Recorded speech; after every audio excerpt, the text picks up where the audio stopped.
Hello दोस्तों, आज हम लोग पढ़ेंगे डाल्टन के परमाणु सिद्धांत की मान्यताएं। तो दोस्तों देखिए, ये एक इंग्लैंड के स्कूल शिक्षक थे जिनका नाम था जॉन डाल्टन, है ना। तो उन्होंने जो है सबसे पहले सन 1801 ईस्वी में जो है परमाणु के संरचना से संबंधित एक जो है नियम दिया था उन्होंने, है ना। तो उसी नियम का नाम जो है उन्हीं के नाम पर पड़ा, डाल्टन के परमाणु सिद्धांत, है ना। तो उन्होंने परमाणु से संबंधित जो जो मुख्य बातें, जो जो उन्होंने नियम बताई, उन्हीं नियम को हम लोग इस वीडियो में जानेंगे। तो दोस्तों शुरू करते हैं। देखिए उन्होंने क्या कहा। सभी पदार्थ अत्यंत सूक्ष्म कणों से बने होते हैं जिन्हें परमाणु कहते हैं, और ये परमाणु खंडित नहीं किए जा सकते हैं। यानी कहने का मतलब है कि दुनिया में कोई भी पदार्थ, है ना, जैसा कि हम लोग जानते हैं पदार्थ जो है उस वस्तु को कहते हैं जिसमें कुछ भार होता है, कुछ द्रव्यमान होता है, जो कुछ जगह घेरता है ना। जैसे में हो गया कॉपी हो गया, है ना, कॉपी हो गया, ईंट हो गया, जूता, चप्पल, किताब, पेन, कोई पत्थर, ये सब जो है एक पदार्थ हो गया, ठीक है। तो दुनिया का कोई भी पदार्थ जो है वो बहुत ही एक छोटा छोटा कण से मिलकर बना है, ठीक है। और उस छोटे से कण, जो लास्ट कण है, जिसको अब फिर से हम उसको बांट नहीं सकते, फिर से उसको हम खंडित नहीं कर सकते हैं, तो उसी लास्ट कण को, उसी लास्ट जो छोटा सा जो कण हुआ, उसी कण को जो है हम, यानी कि डाल्टन ने परमाणु कहा, ठीक है दोस्तों। जैसे मान के चलिए कि अगर कोई दीवार है, ठीक है, तो वो दीवार जो है क्या चीज़ से बनता है, तो बहुत सारे ईंटों से मिलकर बना हुआ रहता है। तो बहुत सारे ईंटों से मिलकर के एक दीवार बना, तो अगर हम पूरे दीवार को अगर हम पदार्थ मान लेंगे, तो उसमें का जो एक ईंट होगा, तो वो जो है उसको हम परमाणु मान सकते हैं, ठीक है। जिस तरह से दोस्तों अगर हम एक आम के गुच्छा को अगर हम पदार्थ मान लेंगे, तो उसमें का जो एक ठो आम का जो पीस होगा, तो उसको हम परमाणु मान सकते हैं, ठीक है दोस्तों। एक और उदाहरण हम बताते हैं दोस्तों। जैसे मान के चलिए कि हम सभी लोग क्रिकेट मैच तो देखते ही हैं। अगर मान के चलिए हम लोग अपने देश के पूरे क्रिकेट टीम को अगर हम एक पदार्थ मानेंगे, तो उसमें का एक जो खिलाड़ी होगा, है ना, जो एक खिलाड़ी होगा, तो उसको हम परमाणु मान सकते हैं, ठीक है। तो ये एक बस समझने का एक तरीका है, मतलब कि आखिर परमाणु किसको बोलते हैं, ठीक है। देखिए दोस्तों अगला पॉइंट में क्या कहता है कि किसी भी रासायनिक प्रक्रिया द्वारा परमाणुओं का न तो निर्माण ही किया जा सकता है और न ही नाश, अर्थात परमाणु अनश्वर होते हैं। यानी कहने का मतलब है दोस्त कि इस पॉइंट में कहा गया है कि परमाणु जो है पहले से ही उपलब्ध है प्रकृति में, और परमाणु को न तो बनाया जा सकता है और न ही उसको समाप्त किया जा सकता है, ठीक है। जैसे दोस्तों एक बताते हैं, जैसे मान के चलिए जल है धरती पर उपलब्ध, यानी H2O, ठीक है। तो इसमें जो है H2O में कौन सा तत्व है, यानी हाइड्रोजन है और ये ऑक्सीजन है, ठीक है। तो हाइड्रोजन है और ऑक्सीजन है, तो प्रकृति में जो है ये हाइड्रोजन और ऑक्सीजन पहले से ही मतलब उपलब्ध है। इसको जो है फिर से हम, यानी हाइड्रोजन को हम बना नहीं मतलब सकते हैं, ऑक्सीजन को बना नहीं सकते और न ही इसको समाप्त कर सकते हैं, मतलब इसके परमाणु को। यानी कि ये डाल्टन का जो है मतलब कि थ्योरी, ठीक है। यानी ऐसा कहने का मतलब है कि ये H2O में है ना, ये H2O में हाइड्रोजन और ऑक्सीजन ही है, ठीक है। अगर ये टूटेगा भी तो इसमें से हाइड्रोजन और ऑक्सीजन निकलेगा, ऐसा नहीं कि इसमें से कार्बन जो है सो आ जाएगा, ठीक है। तो कोई नया इस यौगिक से कोई नया चीज़ नहीं आएगा, जब भी इसमें आएगा तो हाइड्रोजन और ऑक्सीजन ही आएगा। तो यही बात इस नियम में कहा गया है। तो इसीलिए एक तो यही बात जो है सो इसमें कहा गया है। अब देखिए दोस्तों, अगला पॉइंट में क्या कहता है, किसी तत्व के सभी परमाणु समान होते हैं, अर्थात किसी तत्व के सभी परमाणुओं के आकार, द्रव्यमान, रासायनिक गुण आदि सदृश होते हैं, ठीक है। यानी कहने का मतलब है कि कोई भी तत्व का सभी परमाणु जो है वो समान होता है, यानी उस तत्व का जो है उस तत्व के सभी परमाणु का आकार, द्रव्यमान, रासायनिक गुण ये सब जो है समान होता है। जैसे दोस्तों ये ऑक्सीजन, जैसे कि हम लोग जानते हैं ये क्या है, तो ये ऑक्सीजन है, ठीक है। अच्छा ये O2, तो ये O2 क्या है, तो ये ऑक्सीजन का अणु हो गया, ठीक है। और ये क्या है O3, तो ये जो हो गया ओजोन हो गया, ठीक है। अब देखिए दोस्तों, ये जो है तो ये ऑक्सीजन का एक परमाणु इसमें है, इसमें ऑक्सीजन का 2 परमाणु है, इसमें ऑक्सीजन का 3 परमाणु है।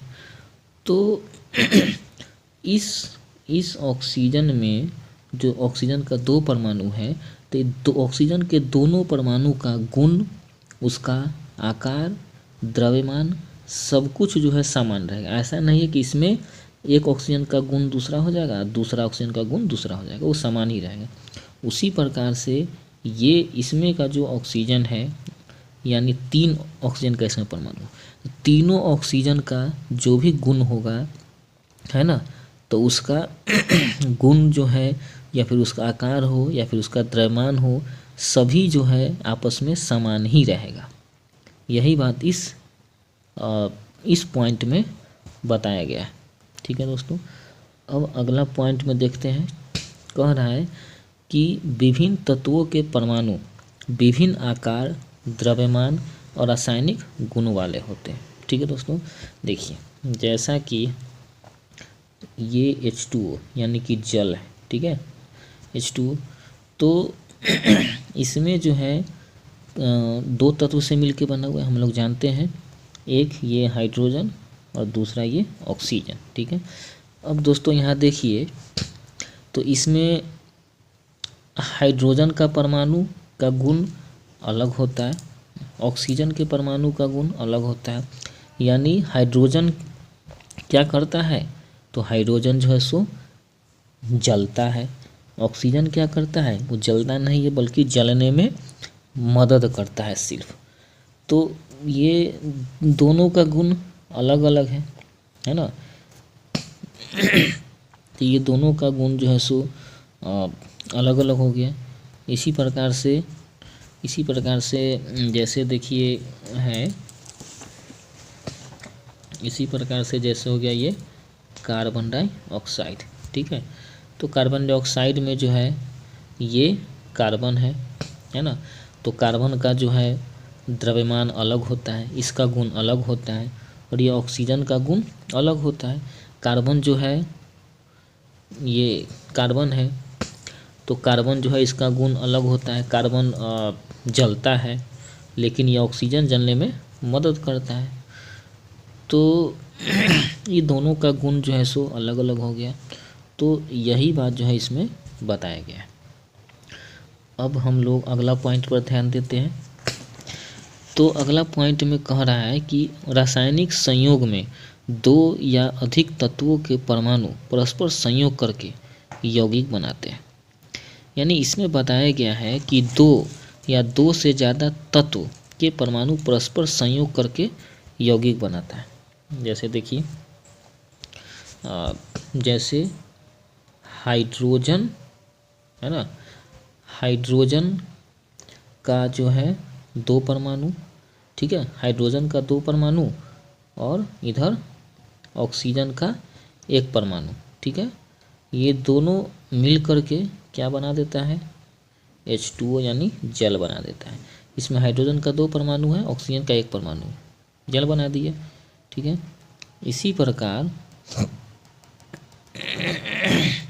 इसी प्रकार जो है ये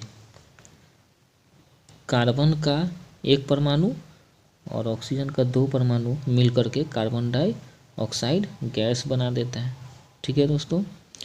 तो यहाँ पे हम लोग जो है यहाँ पे ये देख सकते हैं कि दो या दो से अधिक तत्व का परमाणु जो है आपस में संयोग करके कोई भी यौगिक बना देता है। अब अगला पॉइंट पर ध्यान देते हैं हम लोग। इसमें कह रहा है कि रासायनिक संयोग में विभिन्न तत्वों के परमाणु सरल सांख्यिक अनुपात, यानी कि वो अनुपात 1:1 हो सकता है, 1:2 हो सकता है, या 2:3 हो सकता है ना, इत्यादि और भी, तो इसमें संयोग करते हैं। यानी कहने का मतलब है कि जब भी रासायनिक अभिक्रिया होता है तो तत्व जो आपस में मिल करके कोई यौगिक बनाता है तो वो जो आपस में जब जुटता है तो वो एक सरल अनुपात में जुड़ता है, ठीक है दोस्तों। जैसे बताते हैं, जैसे जल, हाइड्रोजन और ऑक्सीजन ये दोनों जुट करके बना दिया जल यानी H2O। अब देखिए इसमें हाइड्रोजन का दो परमाणु और ऑक्सीजन का एक परमाणु, यानी ये हो गया 2:1 में मिल करके ही बनाया, ठीक है। इसी प्रकार जैसे कार्बन डाइऑक्साइड में देखिए कार्बन और ऑक्सीजन मिलता है, तो कार्बन और ऑक्सीजन जब मिला तो कार्बन का इसमें एक परमाणु है, ऑक्सीजन का एक परमाणु है, यानी यहाँ पर कार्बन डाइऑक्साइड में इसका ऑक्सीजन का दो परमाणु है, तो यहाँ पे ये कार्बन और ऑक्सीजन का अनुपात 1:2 हो गया, ठीक है दोस्तों। यही बात इसमें बताया गया है। अब अगला पॉइंट देखते हैं हम लोग। इसमें कह रहा है कि एक ही तत्व के परमाणु एक से अधिक अनुपात में दूसरे तत्व के परमाणु के साथ एक से अधिक यौगिक बना सकते हैं, ठीक है। यानी इसमें कहने का मतलब है कि देखिए, यानी एक ही तत्व जो है कोई दूसरा तत्व से जो है विभिन्न अनुपात में संयोग करके अलग अलग यौगिक बना सकता है। थोड़ा ध्यान दीजिए दोस्तों, इसमें बताया गया है कि कोई एक ही तत्व जो है वो कोई दूसरा तत्व से अलग अलग अनुपात में संयोग करके अलग अलग यौगिक बना सकता है। देखिए उदाहरण से हम समझाते हैं दोस्तों। जैसे उदाहरण में है, देखिए ये हो गया कार्बन, ठीक है, और ये हो गया ऑक्सीजन, ठीक है। यानी यहाँ पे हम दो तत्व लिए, ठीक है, एक ले लिए ये कार्बन और दूसरा ले लिए ऑक्सीजन, ठीक है। ये दोनों जो है आपस में मिलेगा, ठीक है, और आपस में ये दोनों जो है मिलेगा, ये ऑक्सीजन। अगर हम कार्बन का एक अनुपात लेते हैं, ऑक्सीजन का एक अनुपात लेते हैं, तब ये बनता है CO यानी कार्बन मोनोऑक्साइड गैस होता है, ये यौगिक बना, ठीक है। इतना समझ गए। अब देखिए, अगर हम कार्बन का एक परमाणु और ऑक्सीजन का दो परमाणु लेते हैं, तो कार्बन का एक ऑक्सीजन का दो परमाणु लिए तो ये बना दिया कार्बन डाइऑक्साइड गैस, ठीक है दोस्तों। तो यहाँ पे ये जो बना दिया कार्बन डाइऑक्साइड, ये गैस बना दिया, ये एक दूसरा यौगिक बन गया।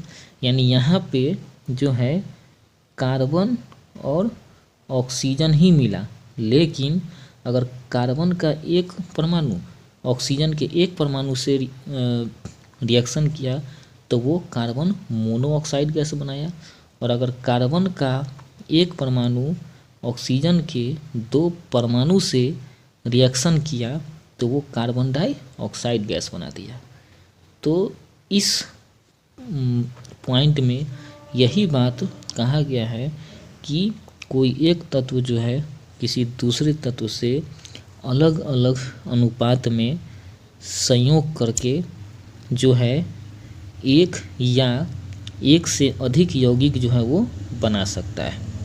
ठीक है दोस्तों, तो ये सब जो भी बातें हैं तो वो जो इंग्लैंड के शिक्षक थे जॉन डाल्टन, तो उन्हीं का जो है ये परमाणु सिद्धांत का मान्यता था। धन्यवाद।